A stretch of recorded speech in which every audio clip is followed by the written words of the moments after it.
Today's horror manga dubbing narration is Mirror Image from the horror anthology 100 Ghost Stories My Own Death by Matono Anji. If you enjoy the story at any point in time, please do not hesitate to like, comment, and subscribe. It really helps me out a lot. Anyways, let's get right into this chilling tale. Our story begins with two boys in the restroom when one of them speaks. How do you think the us living inside of the mirror feels about us? What? Look, we can move however we want according to our own will. But when we do that, the person inside of the mirror has no choice but to obey us. Don't you think that would make them really envious of us for being on this side instead of them? The other boy stopped there for a moment. The hell are you on about? There's no way. Later that night, back at that boy's home, he found himself brushing his teeth in front of the mirror, deep in thought. The us inside of the mirror. The words of his friend echoed in his head. Don't you think that would make them really envious of us? He spit out his toothpaste and then looked at his reflection in the mirror, looking at it startled, inspecting every detail of his face to make sure nothing was different. And then he yelled, "Hey you!" As if, but little did he know, lingering in the mirror was something out of the ordinary.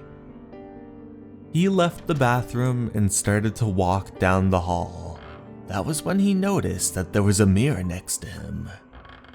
He peered over, and he seemed to see a strange reflection. He had to take a second look, but then he noticed it was just his regular reflection. He took one closer look, and what he saw was his face, but in such a grotesque manner. All of his features were contorted, and his face wrinkly, as his teeth grimaced at him. He screamed at the top of his lungs, pushing the mirror away as it wobbled against the floor, shattering into a million pieces. But as he looked at the shattered pieces of glass, each one of them echoed that familiar yet uncanny face. He ran as fast as he could. What am I so panicked about? Just my imagination. It's gotta be. But then he saw his reflection once again, and whatever it was, it didn't look friendly.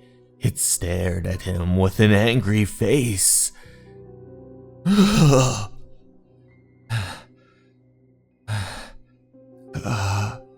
Calm down. I'm just worked up is all.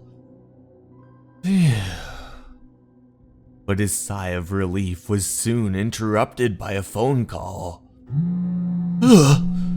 He looked at it, and it was coming from his friend Misaki. Hey, how's it going? Were you sleeping in? Don't call me at this time of night, he said as he squeezed the phone. But then, the reflection in the phone was his face, once again uncanny and distorted, as if it was screaming at him. He immediately dropped the phone from his hands as it shattered against the floor. The next day,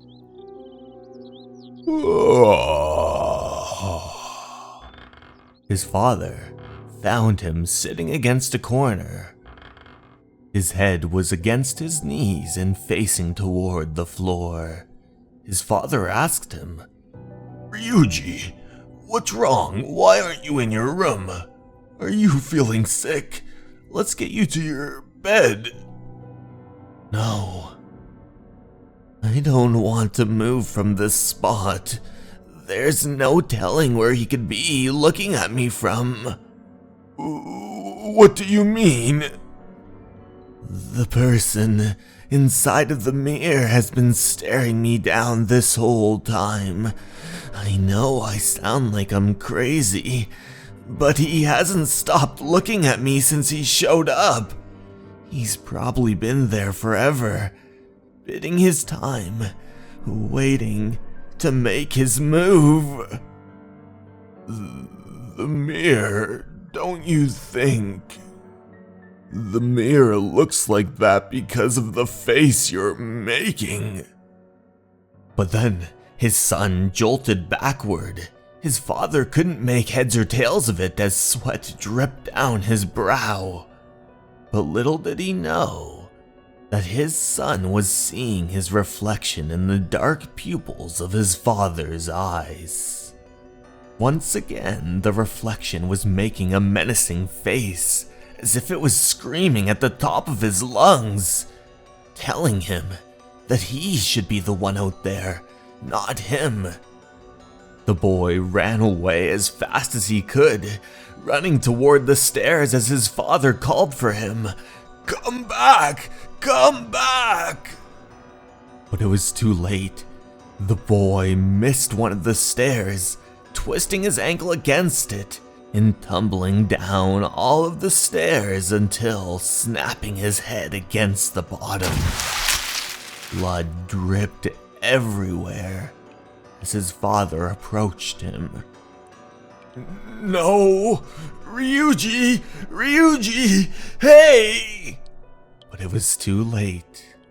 The poor boy had lost his life as the blood dripped down, forming a reflection of his face.